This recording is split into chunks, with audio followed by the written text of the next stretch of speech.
The following podcast is a deep, shallow dive production. And you're going to love it. Okay, let's go. Hey, what's up, everybody? Happy Friday. Hope you guys had a good week.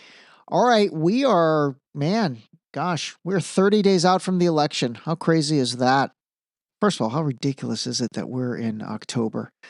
But anyway, we are 30 days out from the election. We are a few days out from the October 7 anniversary. And obviously, we all know what took place on October 7. Seriously, I can't believe that was a year ago. I literally can remember what I was doing. I was sitting on my couch, going through the news and watching like college football pregame on a Saturday. And my friend Gary called me and he's like, "Did you see what happened?" And I was like, "No, I did not." Actually, I think I had just started reading it about the Hamas attack. Anyway, that's amazing that a year's gone by. Gosh, so much has happened. All right, let me talk about a couple things. One thing I wanted to talk about today is, the vice presidential debate, which ended up being watched by 43 million people, which, is more than I expected. It actually... All right, let's compare it to the 2020 vice presidential debate between Mike Pence and Kamala Harris. That drew 58 million people, with the winner of that being the fly that landed on Mike Pence's head. That still was amazing. And then the highest ever VP debate was in 2008, when nearly 70 million people watched Joe Biden versus Sarah Palin. That's interesting. Biden versus Palin, the highest rated debate ever from 2008. Okay, and then Trump versus Kamala, approximately 67 million.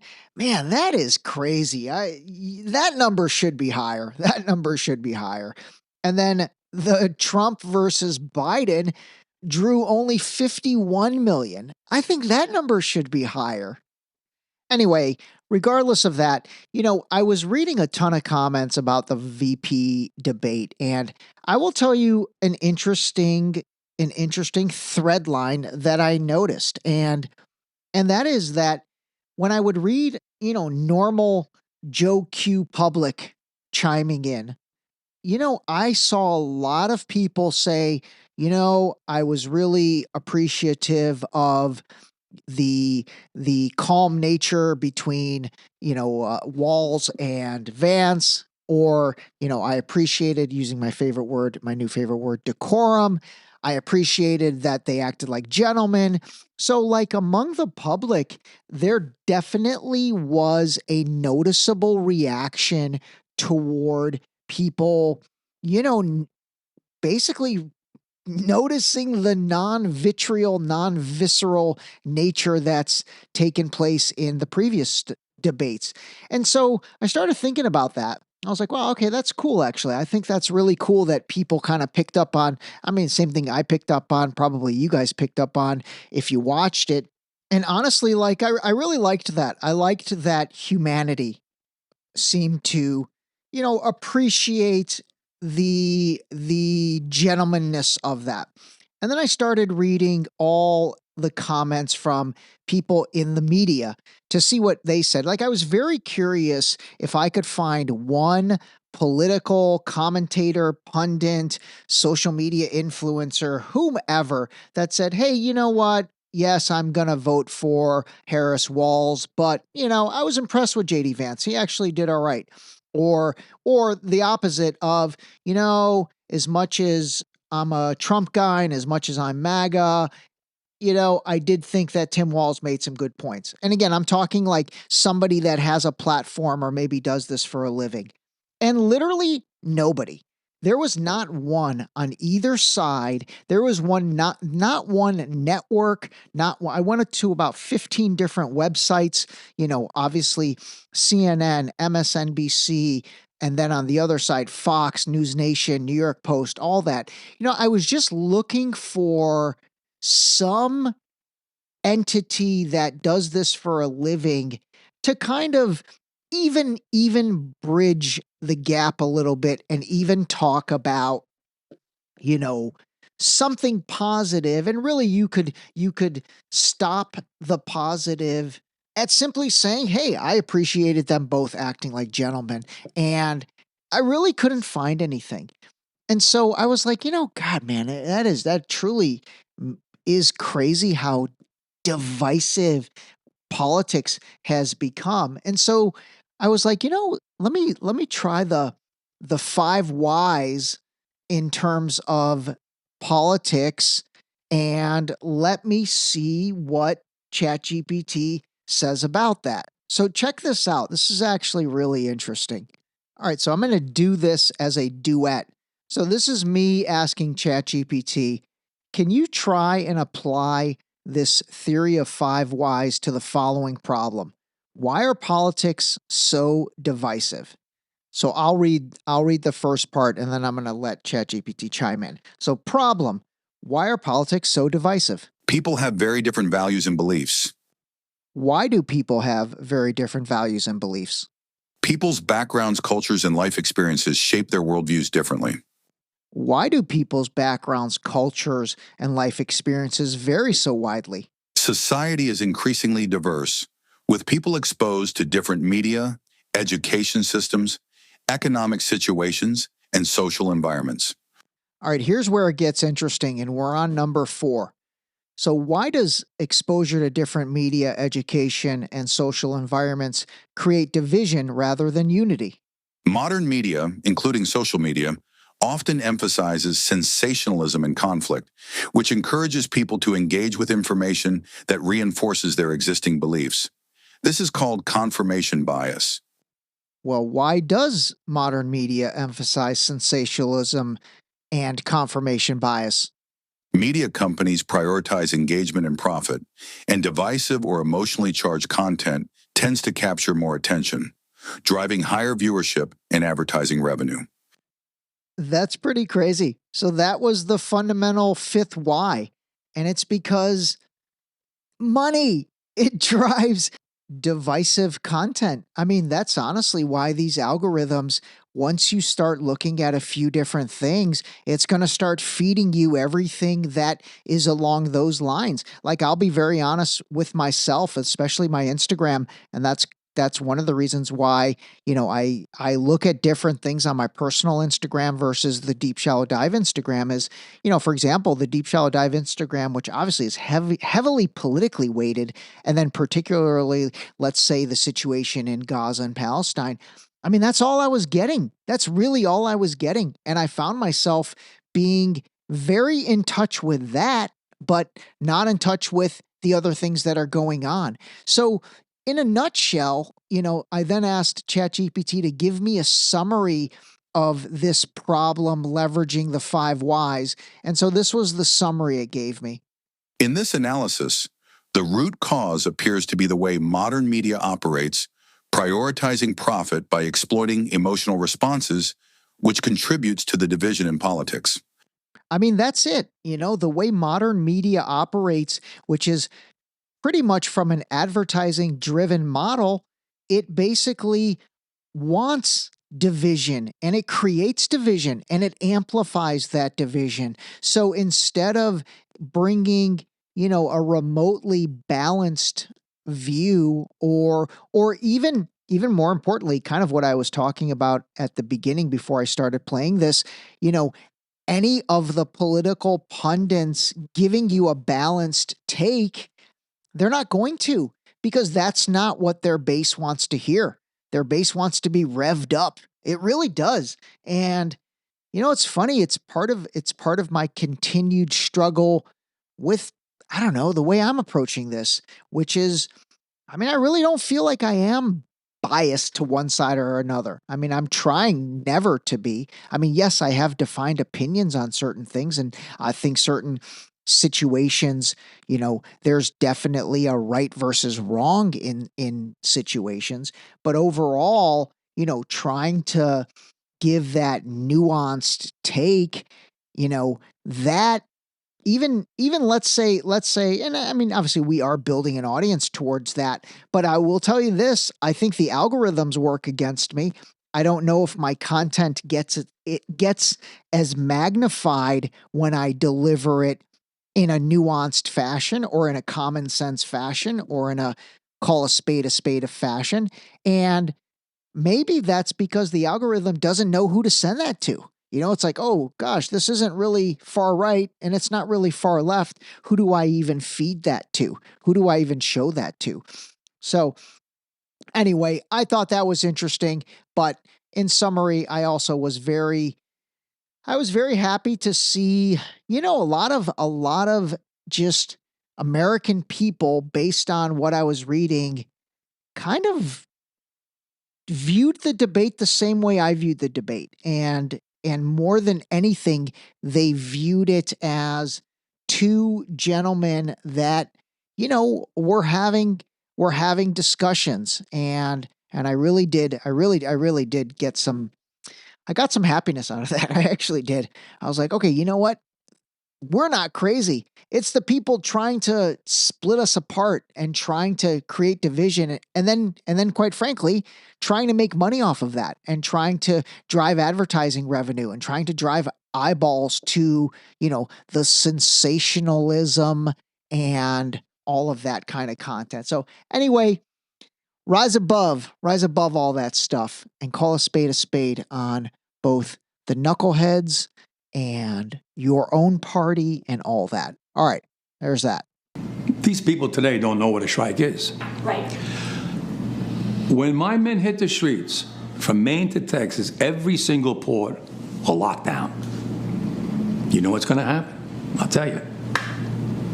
First week, be all over the news every night, boom, boom. Second week, guys who sell cars can't sell cars because the cars ain't coming in off the ships. They get laid off.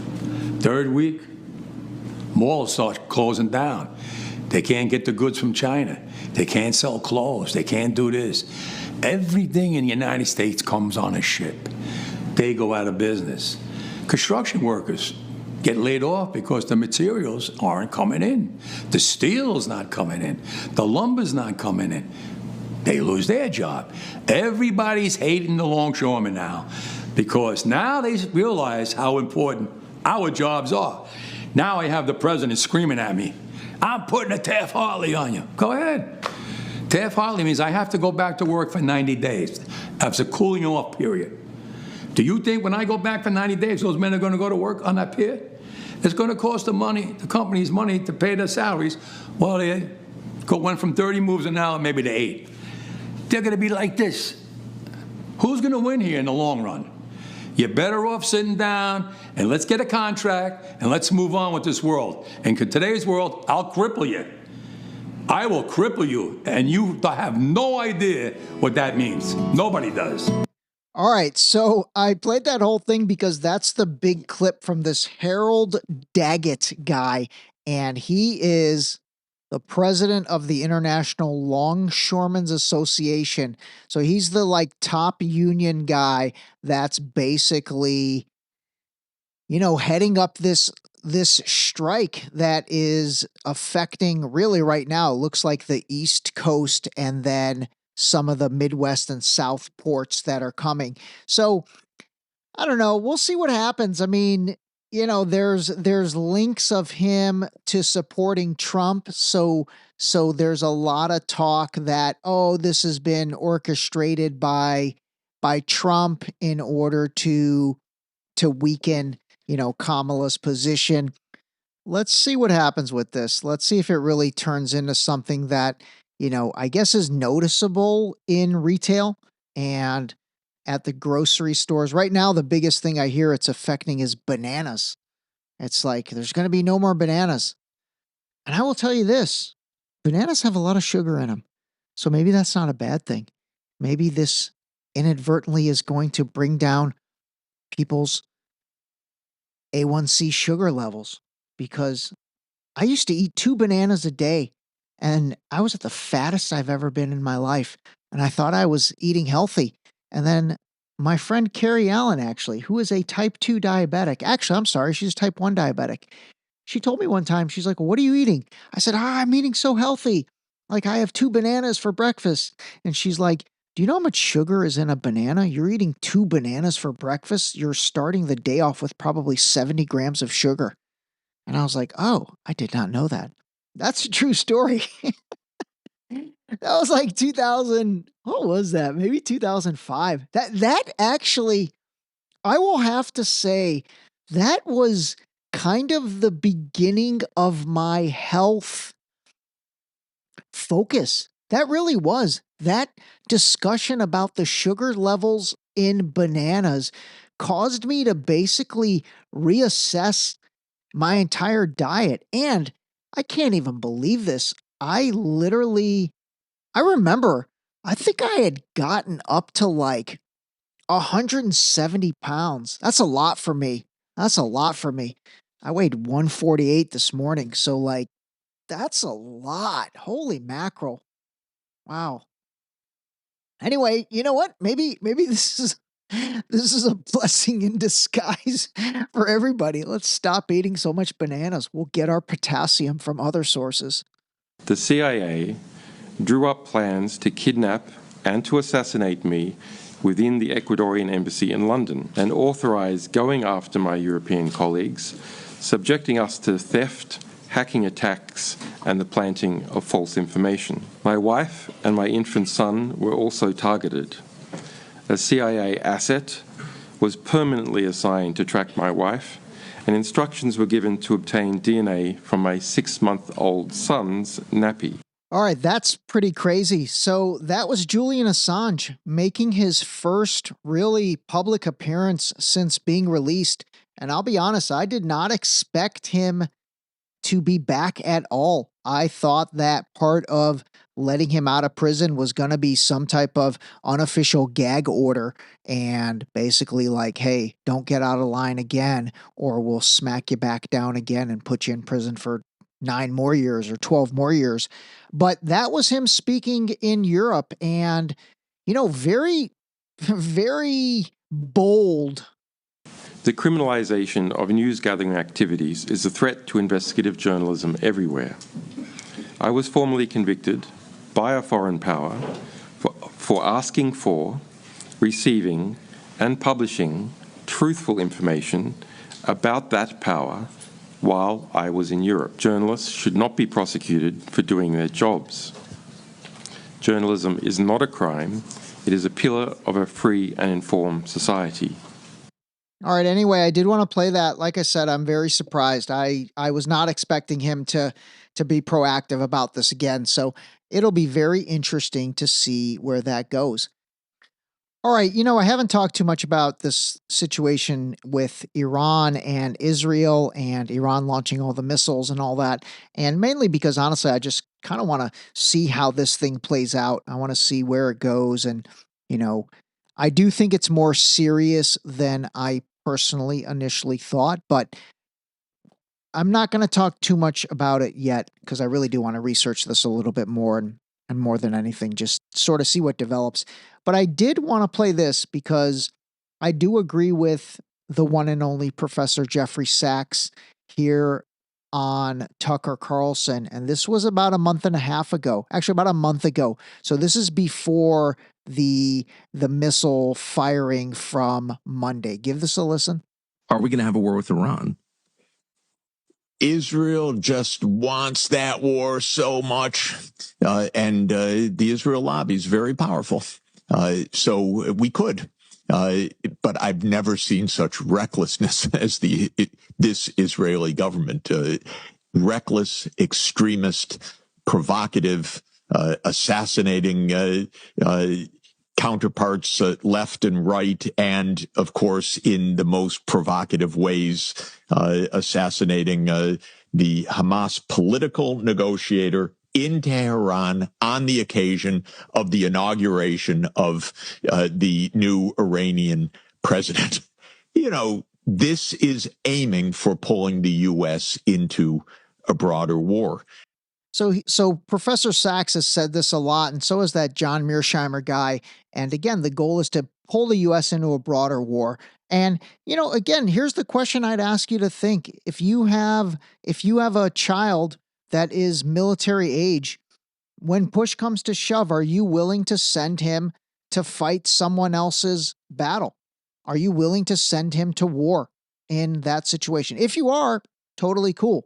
If you're not, though, you should start paying attention to this a little bit because, again, I don't know if we're even close to something along those lines, but that's how you have to think about it, because aside from sending your kid to fight in someone else's war, we're also sending billions and billions of more dollars. For example, last week between Ukraine, Israel, and Taiwan, we sent another $17.6 billion of foreign aid to those three entities. And then FEMA is coming out and saying there's no more money. They had to cancel a $9 billion aid package that was going to go to the folks affected by Hurricane Helene, especially in Asheville, North Carolina. Think about that. That's crazy. Can I ask you something there? So I said, are we going to have a war with Iran? And you immediately said we're being pushed by another country to have a war with Iran. Is there any reason for the United States acting solely in its own interest to have a war with Iran? Of course not. And it would be devastating because Iran has allies, including Russia. So a war with Iran could easily become World War III. World War III, for everyone to understand, could easily become a nuclear war. A nuclear war, whatever you're going to say or do with your children or your grandchildren, say it now because the world will end. I mean, trust me, I know that sounds incredibly far-fetched and dramatic. And, you think to yourself, why would other countries want to start that? And I'm hoping nobody will want to start anything remotely along those lines. But again, I mean, I just think you have to give thought to this stuff and really think about it.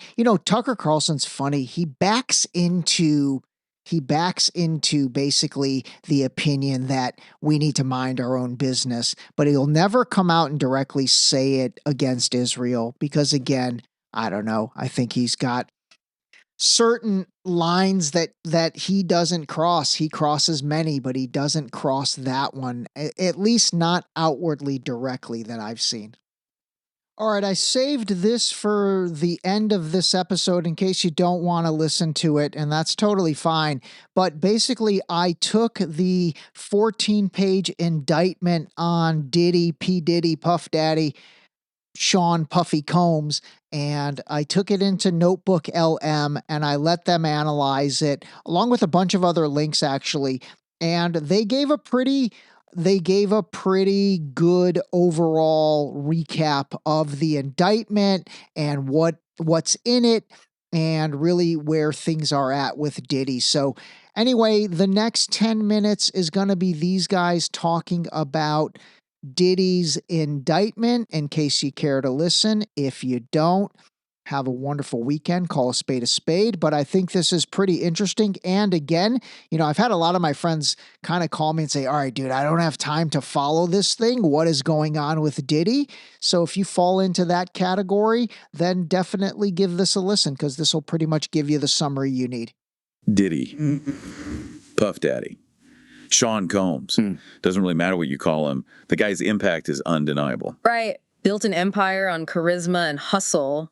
Turned an ear for talent into, a whole brand. Exactly. And we all bought into it. The music, the fashion, the whole American dream, rags to riches story. And that's the thing, isn't it? That's what makes this whole situation so fascinating to unpack. He embodied that whole ethos, entrepreneurship, overcoming obstacles. Untouchable all night. Until now, it seems, because now the feds are coming at him with everything they've got. No kidding. Racketeering, sex trafficking, the list goes on. And suddenly, that carefully crafted image, it's crumbling under the weight of these accusations. It's wild, yeah. Wild, yeah. And this is why we're doing this deep dive. To go past the headlines, past the persona. We're looking at the accusations, sure, but also at the whole system that might have let this happen. It's about the music industry, for sure. But it's bigger than that, too, isn't it? It's about power.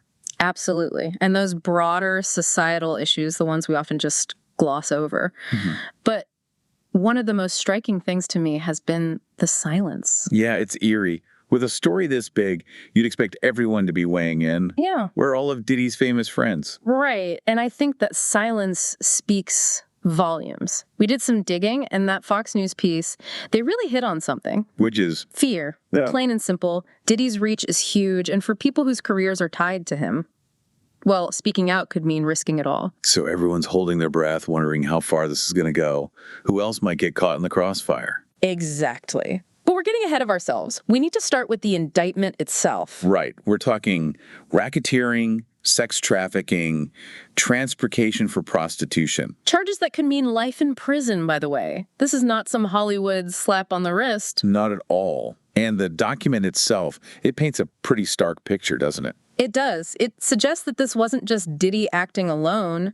They're alleging he used his whole network, his businesses, his associates, to enable all of this. So it's a whole system of exploitation, they're alleging, not just isolated incidents. Exactly. It's organized, calculated. Let's break it down a little, though, for people who might not be familiar with the legal ins and outs. Racketeering, for example, that's usually associated with organized crime, right? Yep. The mob, that sort of thing. Right. Think of it like this. If the crimes were individual notes, racketeering is the sheet music showing how they all connect.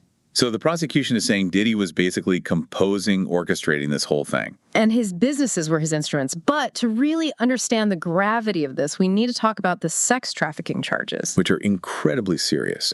And just so we're clear, the indictment alleges he used force, fraud, or coercion to exploit these women. This wasn't just like a dating app gone wrong. We're talking about potential victims here. We are. And the indictment, it lays out years of alleged abuse. Physical violence, financial control, manipulation. So the big hurdle for the prosecution is going to be proving that these weren't just consensual relationships. Right. They have to convince a jury that Diddy used his power and influence to coerce these women, to exploit them for sex. Which brings us to that transportation charge. Because moving victims across state lines, well, that adds a whole other layer of complexity. And then there are the freak-offs. Yeah, even reading about those in the indictment was intense. Gosh. So for our listeners who haven't gotten to those parts yet, what exactly are we talking about? Okay, so the indictment, along with Cassie's lawsuit, they both describe these parties. Massive, organized gatherings fueled by drugs.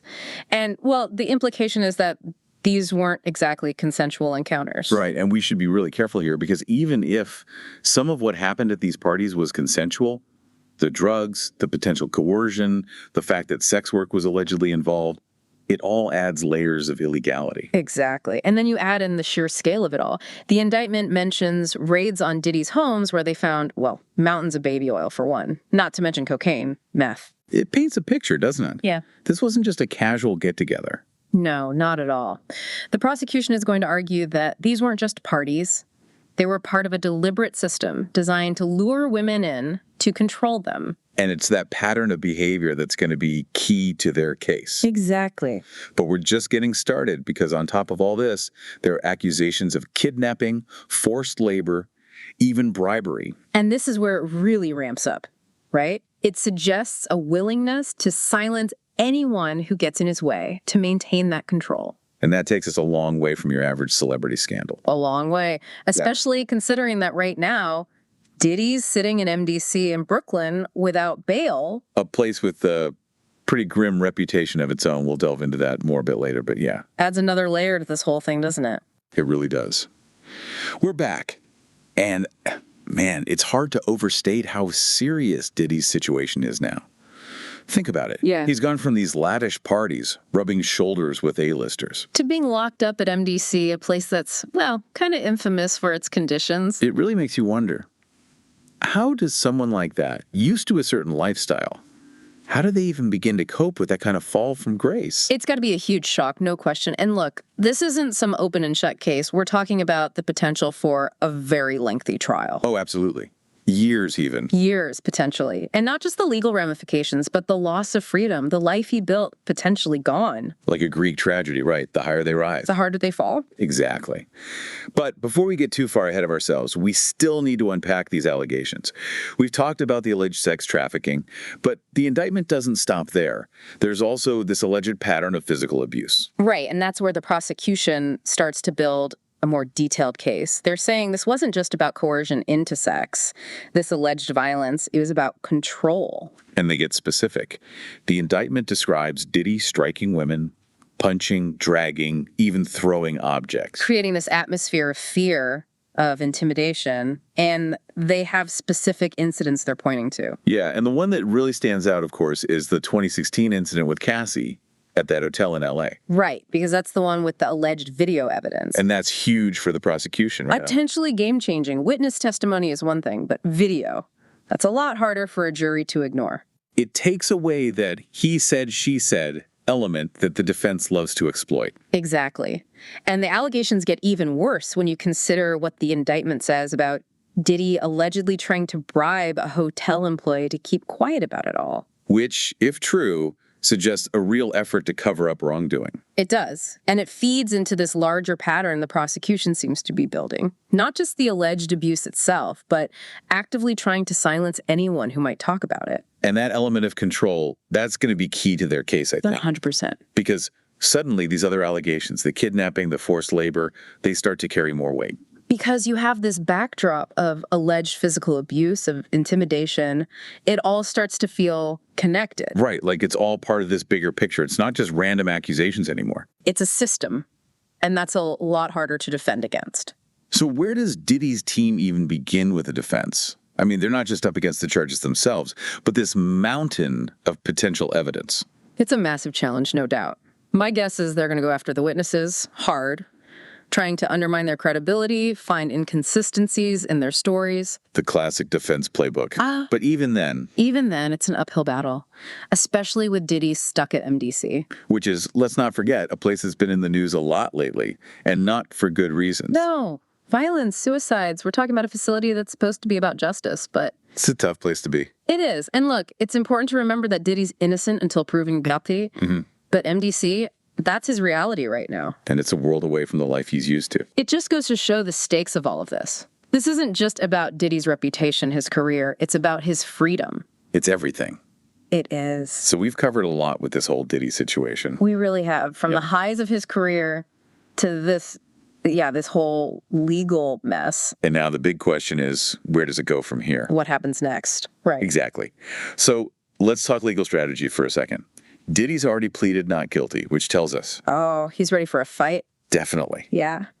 But how do you even begin to fight this? I mean, we're talking about a ton of charges, potential witnesses, and that video evidence. Yeah, if this goes to trial, which, let's be real, it probably will. Right, given what's at stake. Exactly. It could be a long, drawn-out process. So, assuming we're headed for a courtroom showdown, what are the big things we should be looking out for? Well, the prosecution, their strategy is pretty clear. They're going to try to paint this picture of Diddy as someone who used his power to intimidate, to control. And they're going to do that how? Witnesses, for one, lots of them, each one telling their story, building on the last. And that's where it gets interesting, right? Because these aren't just names on a page. We're talking about people who were close to Diddy, who saw what went on behind closed doors. Exactly. And you can bet the defense is going to go after their credibility hard. Oh, absolutely.